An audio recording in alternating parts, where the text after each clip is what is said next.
किसान भाइयों, गन्ना फसल में एक अच्छे उत्पादन के लिए रासायनिक खादों के साथ साथ जैविक खादों का समन्वय बनाना बहुत ही ज़रूरी है। अगर आप ज़बरदस्त उत्पादन अपनी फसल से 2 साल तक चाहते हैं, क्योंकि गन्ने की फसल की बुआई 2 साल के लिए ही करी जाती है, तो बहुत ही गहरी जुताई और केंचुआ, गोबर या कंपोस्ट खाद का सही मात्रा में प्रयोग, इन तीनों खादों में से अगर आप एक भी खाद का इस्तेमाल बुआई में कर लेंगे तो मैं गारंटी देता हूं किसान भाइयों, आपका गन्ना आपको उतना ही उत्पादन देगा जितना आप चाहते हैं। भरपूर उत्पादन प्राप्त करने हेतु रासायनिक उर्वरक के साथ केंचुए की खाद, गोबर या कंपोस्ट खाद का भी प्रयोग करना बहुत ही जरूरी है। किसान साथियों, अच्छी सड़ी हुई गोबर या कंपोस्ट खाद 100 क्विंटल प्रति हेक्टेयर अथवा केंचुए की खाद अगर आप ले रहे हैं तो 25 क्विंटल प्रति हेक्टेयर बुआई से पहले ही खेत में डाल देनी चाहिए। लास्ट जुताई करते समय उसको बिल्कुल अच्छी तरीके से मिट्टी में मिला देना चाहिए। किसान साथियों, अगर आप देसी कूड़ी का खाद डालते हैं तो 40 से 50 प्रति क्विंटल इसका इस्तेमाल कर सकते हैं। इससे भी आपको बहुत ही सुंदर, बहुत ही ज़बरदस्त रिजल्ट मिलेंगे जैसे आप चाहते हैं। आप इनमें से किसी भी एक खाद को पकड़ लो। अब आती है रासायनिक खादों की बारी। जितना भी खाद आप अपनी फसल को बुआई से लेकर मिट्टी चढ़ाने तक दोगे, उसकी 60% मात्रा आपको बुआई पे ही इस्तेमाल करनी है।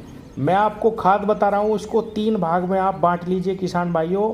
पहले पानी पे, कुछ दूसरे पानी पे और ज़्यादा मात्रा आपको देनी है बुआई पे। किसान साथियों, 2 बैग फास्फोरस का इस्तेमाल करना, उसमें डीएपी हो सकती है, एनपीके भी हो सकता है। 2 से 3 बैग आपको बुआई से लेके मिट्टी चढ़ाने तक यूरिया का इस्तेमाल करना है। प्रति एकड़ की मैं बात कर रहा हूँ 5 बीघे खेत में। किसान भाइयों, 1 बैग आप लगभग 40 किलो खाद पोटास का इस्तेमाल करिए। बहुत ही ज़बरदस्त शानदार रिजल्ट आपको अपनी फसल से दिखाई देंगे। किसान साथियों, इन तीनों खादों के बाद नाइट्रोजन, फास्फोरस और पोटास, इन तीनों के बाद सबसे महत्वपूर्ण खाद बचते हैं कैल्शियम और सल्फर।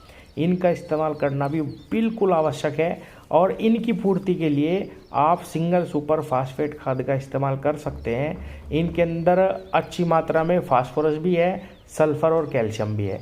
किसान साथियों, कैल्शियम अगर हम बाहर से डालते हैं तो बहुत ही महंगा पड़ता है। इसके 2 स्रोत हैं। अगर आपको जिप्सम मिल जाती है तो बुआई के समय पे जब आप लास्ट जुताई पर किसी भी जैविक खाद का इस्तेमाल कर रहे हो, उसको मिट्टी में मिला रहे हो, उसी समय पे आप जिप्सम का इस्तेमाल करिए। 100 से 150 किलो जिप्सम 5 बीघे खेत में अगर आप डाल दोगे तो जैविक तरीके से सल्फर और कैल्शियम की पूर्ति हो जाएगी। और किसान भाइयों, आपको बाहर से सल्फर और कैल्शियम नहीं डालना। नहीं तो आप 2 बैग सिंगल सुपर फास्फेट खाद को भी लास्ट जुताई पे मिट्टी में मिला दीजिए किसान भाइयों। उससे भी सल्फर की भी बहुत पूर्ति होगी और कैल्शियम की भी, और उसके अंदर फास्फोरस भी है।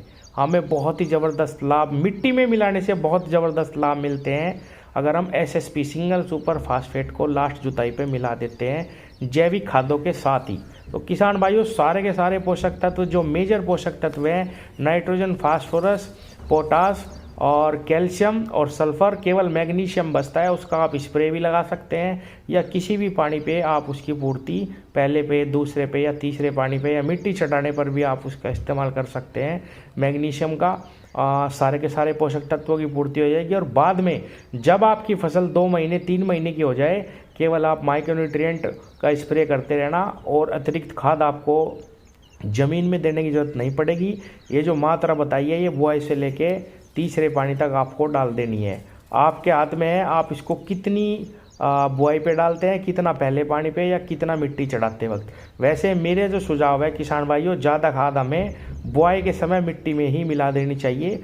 वैसे गन्ने की फसल की निराई गुड़ाई 2 पानी तक चलती रहती है, तब भी अगर हम फास्फोरस का इस्तेमाल करते हैं तो हमारी फसल उसको एब्जॉर्ब कर लेती है, क्योंकि मिट्टी में हम फास्फोरस को मिला देते हैं। लेकिन फिर भी कहूँगा कि ज़्यादा खाद आप फास्फोरस मिट्टी में मिलाइए, जुताई पे मिला दीजिए, पहले पानी तक आप उसको डाल के पूर्ति कर दीजिए किसान भाइयों। ज़्यादा अच्छी तरीके से पौधे उसको अवशोषित कर पाएंगे, क्योंकि फास्फोरस अगर जड़ से दूर हो जाए तो वो बेकार ही पड़ा रहता है, हमारी फसलें उसको ग्रहण नहीं कर सकती। किसान साथियों, बुआई के समय जब आप खूड निकाल रहे हो और कोई भी रासायनिक खाद उसमें डाल रहे हो तो आप उसमें किसी अच्छी दवा का भी प्रयोग ज़रूर करिए। केवल एक ही दवा आपको डालनी है, वो कोई भी हो सकती है। आप रिजेंट अल्ट्रा का इस्तेमाल कर सकते हैं या कोई भी एक कीटनाशक आप बाज़ार से लीजिए, जो भी आपको अच्छा लगता हो, एक ही डालना है। 3-3 4-4 दवाओं का इस्तेमाल ना करें। अगर आप चाहें तो उसके साथ एक फंगस की दवा भी लगा सकते हैं। कार्बेंडाजिम मैनकोजेब बहुत अच्छी सस्ती दवा है, 2 साल्ट आ जाते हैं इसमें, अच्छे तरीके से काम करती है। अगर आप चाहे थाइफोनेट मिथाइल का इस्तेमाल करो, टेबुकोनाजोल का इस्तेमाल करो, या आप कोई भी महंगे फंगीसाइड का भी इस्तेमाल कर सकते हैं, लेकिन सजेशन यही है कि एक दवा का ही इस्तेमाल करना। 2-2 3-3 दवाई डाल के अपना खर्चा बिल्कुल मत बढ़ाइए।